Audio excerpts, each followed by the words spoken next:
कधीच नाही चुकणार तुमचे फेवरेट टीव्ही शोज झी5 सोबत, तेही एकदम फ्री।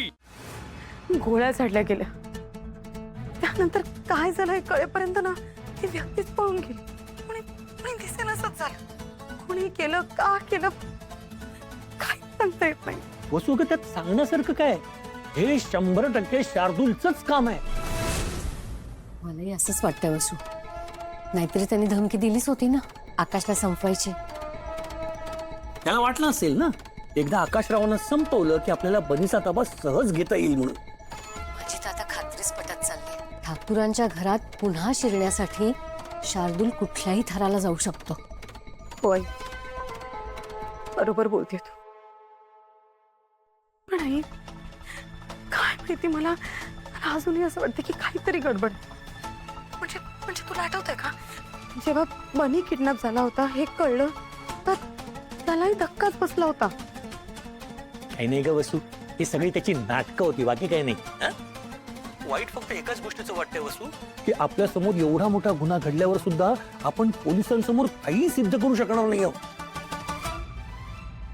तुम्हाला पोलिसांकडून फोन आलेला का?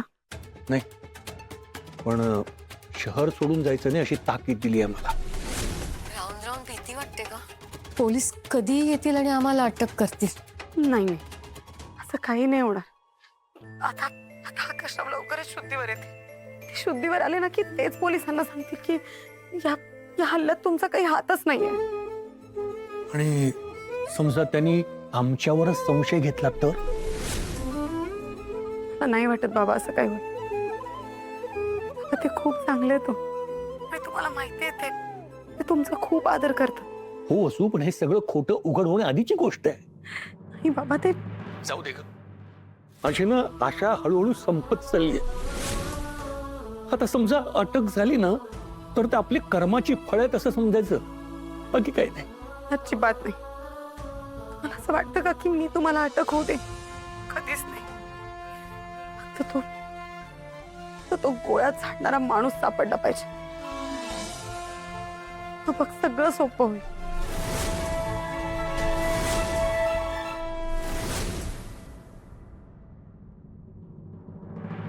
अरे बोल ना काहीतरी, काय लग्न आहे तुझं? जेवायच्या लाईनीत थांबलोय मी, बोल ना पटकन बाबा, जमणार आहे की नाही जमणार आहे? आणि पैशांची काळजी करू नकोस, मागशील ती किंमत देईन मी, पण काम लगेच झालं पाहिजे। होऊन जाईल भाई, तसं पण आपल्यापासून काही लपत नाही। खबर काढतो आणि सांगतो लवकरात लवकर, माझ्याकडे वेळ नाहीये। हो भाई।